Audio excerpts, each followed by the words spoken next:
আসসালামু আলাইকুম। সৌদি আরবের জেদ্দা শহর থেকে আপনাদেরকে স্বাগত জানাচ্ছি আমি আল কাসির। এখানে হচ্ছে red C international film festival, Saudi আরবে সিনেমার উৎসব। এবং এই উৎসবটা কিন্তু প্রথমবার না, এটা চতুর্থতম সংস্করণ, চতুর্থবারের মতো আয়োজন এখানে বসছে। আজকে উৎসব ভেন্যুটা ঘুরে দেখব এবং এখানকার এই উৎসবটা সম্পর্কে আপনাদেরকে কিছু জানানোর চেষ্টা করব। সুতরাং পুরো ভিডিও জুড়ে আমার সাথেই থাকুন।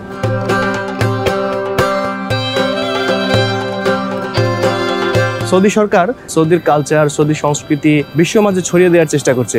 তারই অংশ হিসেবে এই রেড সি ফিল্ম ফেস্টিভ্যাল, এবং এটি চতুর্থ আসর। এই রেড সি ফিল্ম ফেস্টিভ্যালটি আমার কাছে যা মনে হয়েছে একদম কান চলচ্চিত্র উৎসব, যেটি আমি 2022 সালে কান উৎসবে গিয়েছিলাম, সেম কান চলচ্চিত্র উৎসবের আদলে এই উৎসবটি করার চেষ্টা করছে। এবং বিভিন্ন দেশ থেকে সাড়া পড়ছে, বিভিন্ন দেশ থেকে সিনেমা সংশ্লিষ্ট লোকজন এখানে আসছে। তারা তাদের মতো করে কানেক্টিভিটি বাড়ানোর চেষ্টা করছে, নেটওয়ার্ক বাড়ানোর চেষ্টা করছে, সাংবাদিকরা আসছেন, তারা কভার করছেন। এবং সব মিলিয়ে উৎসবের যে একটা আমেজ, সেই আমেজটাই কিন্তু আমরা এখন এখানে দেখতে পাচ্ছি। সৌদি কালচারটাকে এরা এত বড় আকারে যে প্রমোট করছে, সো আমার মনে হয় যে এটা এখন নিউ মিডিয়ার সময়, যে সোশ্যাল মিডিয়ার যুগ, সো নিউ মিডিয়ার সময় এটা তাদের একটা সময়। এবং আমি যা দেখছি যে তারা এত ইনভেস্ট করছে এবং বিশ্বের বড় বড় জায়গা থেকে ফিল্ম ইন্ডাস্ট্রি তাদের মুভিগুলো নিয়ে আসছে এবং সুপারস্টারগুলো তারা এখানে অ্যাটেন্ড করছে। সো এটা আমি অনেক ভালো কিছু দেখছি যে এটা অনেক বড় পরিসরে তারা একটা টার্গেট নিয়েই আগাচ্ছে এবং তারা কানের মতো করেই করার চেষ্টা করছে এবং কানের চেয়ে কোনো অংশ কম নয়। সো আমার মনে হচ্ছে যে নিশ্চয়ই তাদের কোনো একটা পজিটিভ চিন্তাভাবনা আছে, সেই জায়গা থেকেই তারা এই অনেকে প্রশ্নবিদ্ধ যে সৌদির মতো একটি দেশ, এখানে এই যে মুভিগুলো দেখানো হচ্ছে, বলিউড, হলিউড বিভিন্ন ছবিগুলো দেখানো হচ্ছে, তো এখান থেকে যে মুসলিম কান্ট্রি থেকে এই সংস্কৃতিকে কীভাবে নেবে। তো আমার মনে হয় যে না, কীভাবে নেবে সে তারা তাদের মুসলিম কালচারটাকে যদি ওইভাবে প্রমোট করতে পারে, তাহলে এটা পজিটিভলি আমি আশা করছি পজিটিভলি দেখা যায়। নর্থ সাউথ বিশ্ববিদ্যালয়ের শিক্ষক ইমশিয়াদ শরীফ জানাচ্ছিলেন এই ফেস্টিভ্যাল সম্পর্কে। আমরা এবার এই ফেস্টিভ্যালের ফিল্ম মার্কেট ঘুরে দেখাতে চাই, যেটার নাম দেওয়া হয়েছে রেড সি সোক। সোক আরবি শব্দ, এর মানে হচ্ছে বাজার। এই ফিল্ম মার্কেটে বিশ্বের বিভিন্ন দেশ থেকে প্রোডাকশন হাউসগুলো এসেছে, বিভিন্ন দেশ এসেছে, তারা সিনেমা বাজারে তাদের প্রতিনিধিত্ব করছে। পার্শ্ববর্তী বিভিন্ন দেশ থাকলেও বাংলাদেশের কোনো প্যাভিলিয়ন বা বাংলাদেশের কোনো প্রতিনিধিত্ব না দেখে সত্যি মন খারাপ হয়েছে। একটু জানিয়ে রাখি, red C international film festival এবারের চতুর্থ সংস্করণ। এই সংস্করণের স্লোগান হচ্ছে the new home of film. যেমনটা বলছিলাম, বিভিন্ন দেশ থেকে এখানে সিনেমা সংশ্লিষ্ট প্রতিষ্ঠানগুলো এসেছে, তারা পিএফএক্স করছে, তারা ফিল্ম ডিস্ট্রিবিউশন করছে। তেমনি প্যারিসের হিকেট স্টুডিও নিয়ে জানতে চেয়েছিলাম এই তরুণীর কাছ থেকে। I'm Jida from Hikat Studio. Okay, we are a VFX company and animation post-production. We have a lot of projects and we share a lot of festivals. And I can tell you what projects. We are a VFX service, okay? So we want to know people and connections with another. We shared last year and last year, okay? And it's a good experience, so we shared every year.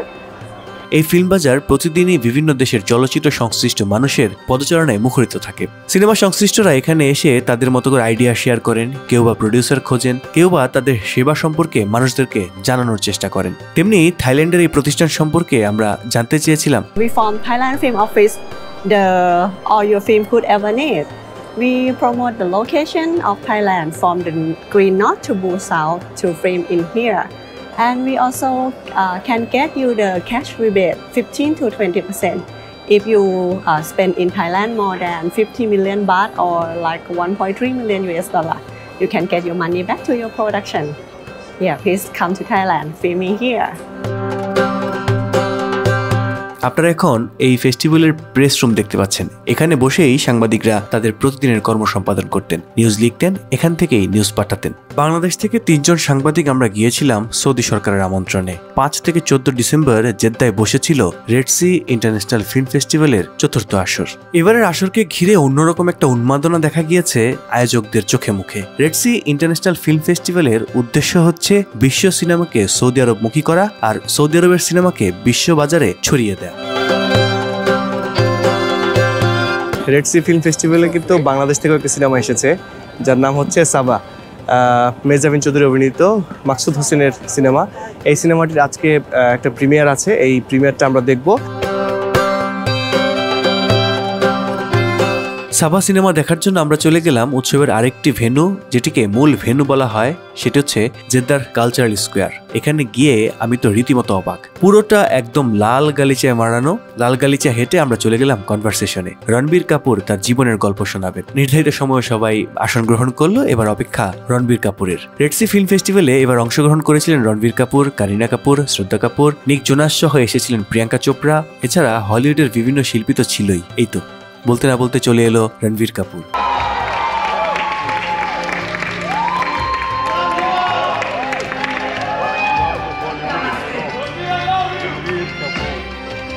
তিনি আমাদেরকে শুনিয়েছিলেন তার জীবনের বিভিন্ন মোড়ের গল্প, বিভিন্ন পরতের গল্প। সৌদির দর্শক তো বটেই, সৌদি আরবের প্রবাসী ভারতীয় নাগরিক থেকে শুরু করে বিভিন্ন দেশের সাংবাদিকরা রণবীর কাপুরের গল্প বুঁদ হয়ে শুনছিলেন।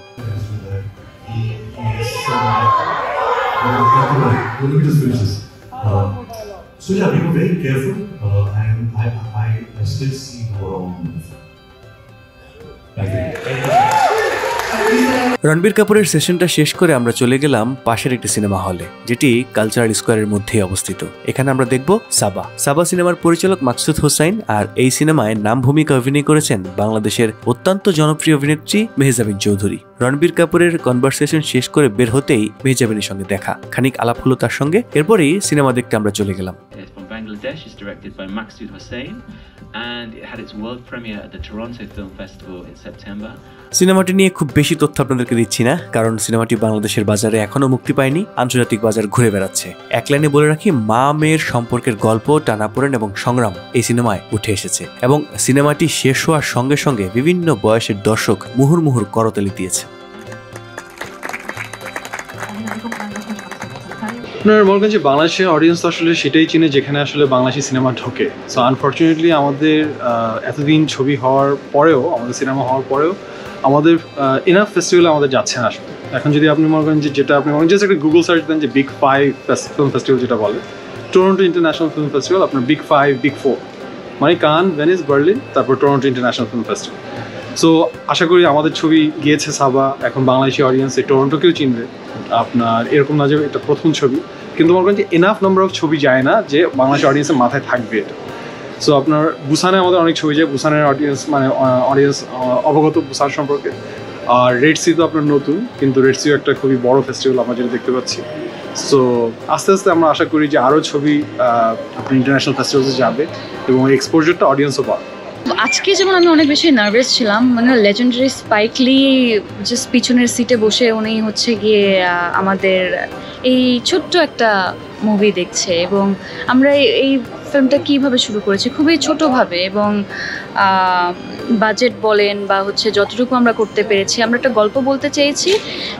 কিন্তু আমাদের সাথে যেই আরও 15টা ফিল্ম আছে, I am sure they are very big, এবং তাদের স্কোপ, টেকনিক্যাল সাইড সব কিছু আরও অনেক অনেক উন্নত মানের।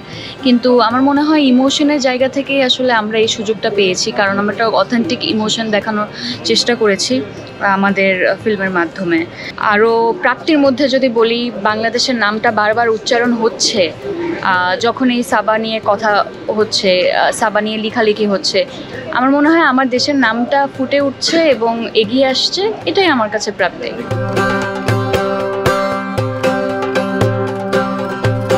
এসব করতে করতে প্রাকৃতিক আলো ডুবে গেল, নেমে এলো কৃত্রিম আলোর ঝলকানি। যে ঝলকানিতে জেদ্দার কালচারাল স্কোয়ারটি অন্য রূপ ধারণ করেছে। এখানে ঘুরতে ঘুরতে আমি পেয়ে গেলাম বাংলাদেশি সাংবাদিক আলমগীর কবিরকে, যিনি এই নিয়ে তৃতীয়বারের মতো কভার করছেন Red C international film festival. Red সির অভিজ্ঞতা আসলে খুবই ভালো, কারণ হচ্ছে যে আমি এর আগে বেশ কয়েকটা কভার করেছি ইন্টারন্যাশনাল ফিল্ম ফেস্টিভ্যাল ইনক্লুডিং কান। তো আমার কাছে মনে হয়েছে যে সৌদি আরব অনেক বড় কিছু করতে যাচ্ছে, যে কারণে হচ্ছে যে তারা গত কয়েক বছর যাবত হচ্ছে পর্যায়ক্রমে ডে বাই ডে তারা উন্নত করতেছে, যেটা হচ্ছে আমরা অন্যান্য ফেস্টিভ্যালের ক্ষেত্রে এই জিনিসটা খুব কম দেখি। বিশেষ করে বিদেশি সাংবাদিকদের আমন্ত্রণ জানানো এবং বিদেশি ফিল্মগুলোর যে অ্যাকুমোডেশন করা, এই জিনিসটা আসলে অন্যান্য ফিল্ম ফেস্টিভ্যাল থেকে এখানে অনেক ভালো। আর মনে হয় যে উইদিন 2 or 3 ইয়ার্স এটা অনেক ভালো একটা জায়গায় এটা আসলে আমাদের একটা ভুল ধারণা, কারণ হচ্ছে যে সৌদি আরবে যখন আপনি ফিল্ম ফেস্টিভ্যাল থেকে একটু বাইরে যান তখন দেখবেন ওদের কালচারে মানুষের সাথে মিশার যে ক্ষমতা এটা ওদের স্থানীয়দের মধ্যে নেই।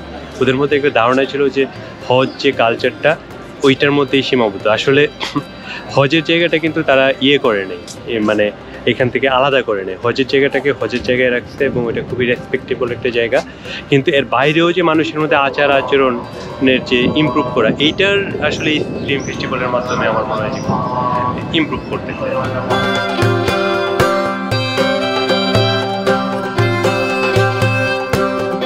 ঘড়ির কাঁটায় তখন স্থানীয় সময় 8:30। ফেস্টিভ্যাল গার্ডেনে শুরু হয়েছে কনসার্ট। আমরা আমন্ত্রণ পেয়েছিলাম, সেখানে এক পাক ঘুরে আমরা চলে গেলাম আমাদের হোটেলের দিকে। আপনাদের কাছে কেমন লেগেছে লিখে জানান এই ভিডিওর কমেন্টস বক্সে। শুধু তাই নয়, সৌদি আরবে সিনেমার উৎসব এই নিয়ে আপনি কি ভাবছেন সেই মতামতও দিতে পারেন আমার ভিডিওতে। দেখা হচ্ছে নতুন কোনো ভিডিওতে। ভালো থাকবেন সবাই। আল্লাহ হাফেজ, আসসালামু আলাইকুম। Where are you from? Bangladesh. So I like Bangladesh. Dhaka, yeah. Dhaka. Yes, good. From Saudi? Yes, Saudi. I love Saudi. I love Bangladesh.